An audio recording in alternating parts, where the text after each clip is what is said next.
Confidence, conviction, monitoring, patience, mentorship, stock tip, no.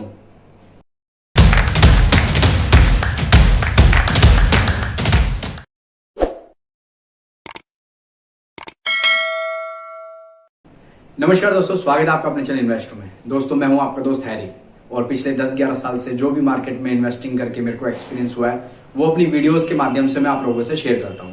अब आप में से बहुत से ऐसे लोग हैं जो इस वीडियो को देख रहे हैं और पिछले 2 साल में उन्होंने इन्वेस्टिंग करने की शुरुआत की है। मैक्सिमम लोगों का पैसा इस टाइम पर फिनिश हो चुका है। उन्होंने पिछले 2 साल में लगातार पैसे को अपने डिप्लॉय किया और अब बहुत कम कैश उनके पास बचा, या फिर जो अपने बिजनेस प्रोफेशन से आप कैश अर्न करेंगे उसको आप इन्वेस्ट करने की सोच रहे हैं। लेकिन कुछ आदतें अभी भी आपको मार्केट में पैसा बनाने से रोकेगी। और वो आदतें कौन सी है?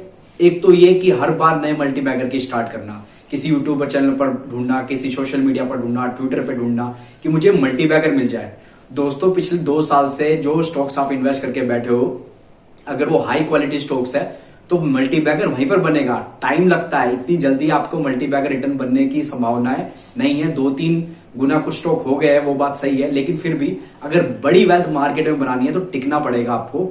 और आप में से कुछ लोगों ने पता क्या गलती करी है? आपने क्या करा? 5% स्टॉक में रैली आ गई, बेच दो, मुनाफा बुक कर लो।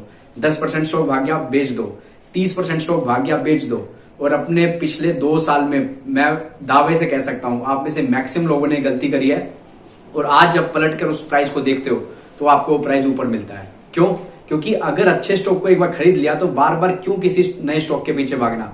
उसी को होल्ड करके रखो, कोई दिक्कत नहीं आने वाली आपको। तो घूम फिर के बात ये आती है कि जो ऑलरेडी पोर्टफोलियो बन गया है, अगर उसमें हाई क्वालिटी स्टॉक्स है, फंडामेंटल जिनके स्ट्रॉन्ग है, किसी की टिप पे नहीं अपनी रिसर्च पे आपने उसको बाय किया था, तो उनमें से एक मल्टीबैगर बन ही जाएगा।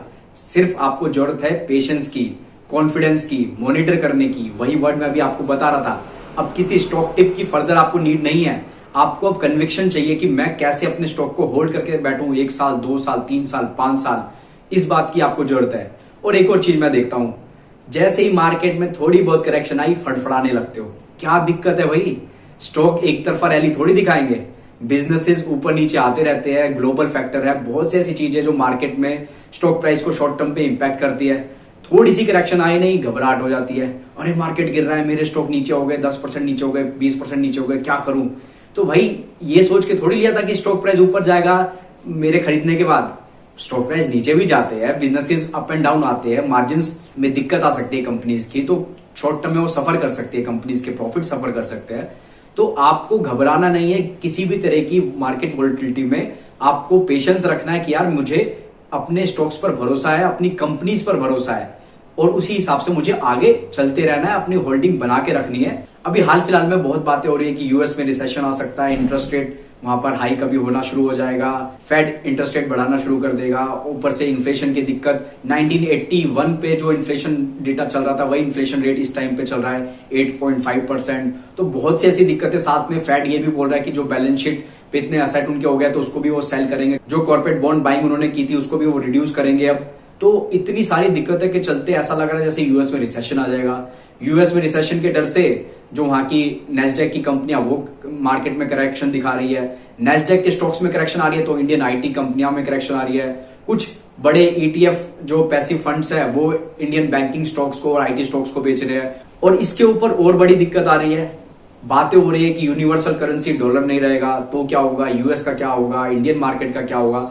तो दोस्तों अगर आप वो सब रिपोर्ट्स पढ़ेंगे, बड़े बड़े इन्वेस्टर्स की रिपोर्ट पढ़ेंगे, या फिर रे डैलियो जैसे बड़े इकोनॉमिस्ट को फॉलो करते हैं, तो उनका साफ कहना है कि emerging markets like India will be far better than developed countries. और वो हेज कर रहे हैं अपनी पोजीशन इंडिया जैसी कंट्री में। तो आप तो इंडियन हो, अपने बिजनेस को आराम से समझते हो, यहाँ की सर्विसेज को, प्रोडक्ट्स को यूज करते हो, तो आपको तो मार्केट की वोलेटिलिटी में बिल्कुल भी घबराना नहीं चाहिए। अगर आपके पोर्टफोलियो के स्टॉक इंडेक्स के नहीं, क्योंकि अगर आज भी आप देखेंगे पिछले 10-5 दिन में जो अप्रैल के मंथ में करेक्शन हुई है, यहां पर इंडेक्स के स्टॉक्स में ज्यादा करेक्शन हुई है।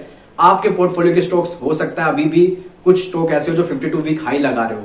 मेरे तो 1-2 स्टॉक है ऐसे जो अभी भी हाई के पास चल रहे हैं, लेकिन आपके स्टॉक में भी मुझे पूरा विश्वास है, क्योंकि ब्रॉड बेस्ड करेक्शन नहीं आई है अप्रैल में। जो करेक्शन आई है वो बैंकिंग और आईटी स्टॉक्स में, और वो भी जो निफ्टी का पार्ट है, इंडेक्स का पार्ट है, उनमें करेक्शन आई है। तो इस चीज को भी आप कंसिडर करके रखो कि मार्केट की वॉलिटिलिटी में ज्यादा घबराने की जरूरत नहीं है। इंडेक्स में करेक्शन आ रही है, आने दो, अपने पोर्टफोलियो के स्टॉक्स को देखो, उनके रिजल्ट्स को देखो, उनको मॉनिटर करो। और यही वजह थी स्टार्टिंग में मैं जो आपको बोल रहा था, कॉन्फिडेंस, कन्विक्शन, मॉनिटरिंग, मेंटरशिप, इन पर ध्यान दो। इनकी सख्त जरूरत है, किसी स्टॉक एडवाइस की अब आपको ज्यादा जरूरत नहीं है।